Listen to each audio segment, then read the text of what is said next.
इसे जो 3 भाग में बांटा गया, तो मेन उद्देश्य यही था कि गांव की जो भी समस्या हो उसको गांव के लेवल तक सल्टा लिया जाए, नहीं तो ब्लॉक, अन्यथा जिला। यानी कि कोई भी केस जो ज़मीन से जुड़ा हुआ संबंधित समस्या हो, या भाई के संपत्ति से जुड़ा हुआ हो, या पैतृक संपत्ति से जुड़ा हुआ हो, इस सब किसी भी केस में, मुकदमा में लोगों को कोर्ट तक न जाना पड़े, क्योंकि हमारे देश में ऐसी भी काफ़ी गरीबी है गांव में। तो इसीलिए महात्मा गांधी का ये सपना था कि गांव की समस्या को गांव में ही सल्टा लिया जाए। अरे बहुत अच्छी पहल है। अब है कि मेरा जहाँ तक मानना है कि 2 अक्टूबर 1959 के बाद से सोचिए आप लोग कि एक पंचायत में कितने सारे पैसे गए होंगे। ठीक, किस लिए गए होंगे भाई? तो गांव का स्तर सुधारने के लिए।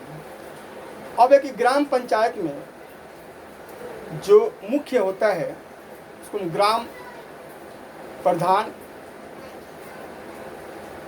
या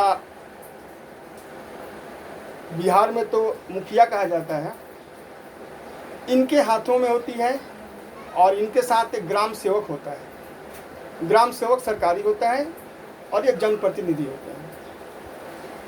अब है कि इनके भी कुछ काम हैं, जैसे नंबर 1 काम ग्राम प्रधान का, गांव में यदि कोई प्राकृतिक आपदा आती है तो उसका आकलन करके जिला ब्लॉक स्तर से लेकर के जिला स्तर तक पहुंचाना कि भाई इनका मकान गिर गया बरसात में, या इनका कोई मवेशी बाढ़ में बह गया, तो इस सब को ये करना है। दूसरा उनका काम है कि शुद्ध जल, पीने योग्य जल की व्यवस्था करना। ठीक है, कि सभी को शुद्ध जल मिले। और आजकल तो नल योजना भी चालू हो गई है। हम लोग बिहार में देखें कि कई जगह चालू हुई है, कई जगह तो ऐसी दिखावा ही है। और तीसरा होती है कि जो लोग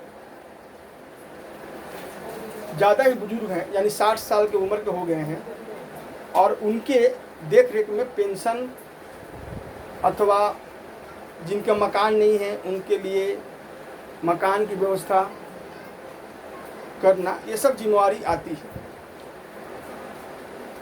अब समस्या ये है कि मेरा जहाँ तक विचार है कि 1959 के बाद से जितने पैसे प्रत्येक पंचायत को दिए गए होंगे, आप लोग सोचिए कि यदि उसका यूटिलाइज किया जाता 100%, तो आज हम लोगों के गांव में चारों तरफ इतनी विकास होती कि विश्व भी अस्तंभ रह जाता। इतनी विकास होती। सोचिए आप 1959 से कितने हजारों करोड़ रुपया प्रत्येक पंचायत को मिला होगा ना। लेकिन समस्या क्या है? भ्रष्टाचार। अब है कि हम लोग के कुछ देश के ऐसे भी राज्य हैं जहां पंचायती राज मान्य नहीं है। जैसे ले लीजिए नागालैंड, मेघालय, मिजोरम और दिल्ली सहित सभी केंद्र शासित प्रदेश, यहाँ पर पंचायत की इलेक्शन नहीं होती है। इसका क्या मेन कारण है कि इन सब राज्यों में डायरेक्ट प्रशासन गांव तक हस्तक्षेप करता है। नंबर 2, इनकी आबादी भी कम है इसलिए। लेकिन जहां डेंस पॉपुलेशन है, अधिक जिला हैं, बड़ी राज्य हैं, जैसे तमिलनाडु रैंक 1 है पंचायती राज में, क्योंकि वहाँ पर बहुत से डिस्ट्रिक्ट हैं जिनको पंचायती राज में बांटा गया है। तमिलनाडु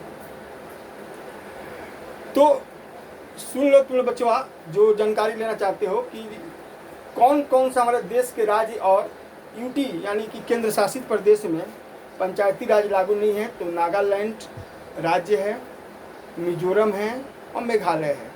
इन तीनों राज्य में कोई पंचायती राज लागू नहीं है। उसके साथ यूटी समझते हो ना, केंद्र शासित प्रदेश, यानी यूनियन टेरिटरी, दिल्ली सहित पौंडीचेरी, लद्दाख,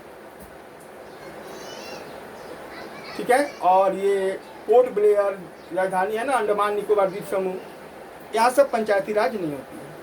अब मेरा जहाँ तक कहना है कि पंचायती राज में हमारा देश में तो सेंट्रल गवर्नमेंट बहुत खर्च करती है, लेकिन उतनी अच्छी से विकास नहीं हो पाता है, क्योंकि भ्रष्टाचार ज़्यादा है। प्रधान के लिए, ग्राम प्रधान अथवा मुखिया बोलिए, काफ़ी होड़ लगी रहती है। क्यों? क्योंकि यह लोगों को लगता है कि मलाईदार पोस्ट है, लेकिन ये अच्छी बात नहीं है। आप लोग जन सेवा कीजिए, मलाईदार पोस्ट को छोड़िए, जन सेवा पर भिड़िए, ताकि लोगों का विकास हो, ग्रामीण विकास हो। किसी एक व्यक्ति का पर्सनल विकास होना समाज के लिए अच्छा नहीं है। और मुझे ये भी लगता है कि जो मनरेगा चलता है हम लोग के गाँव में,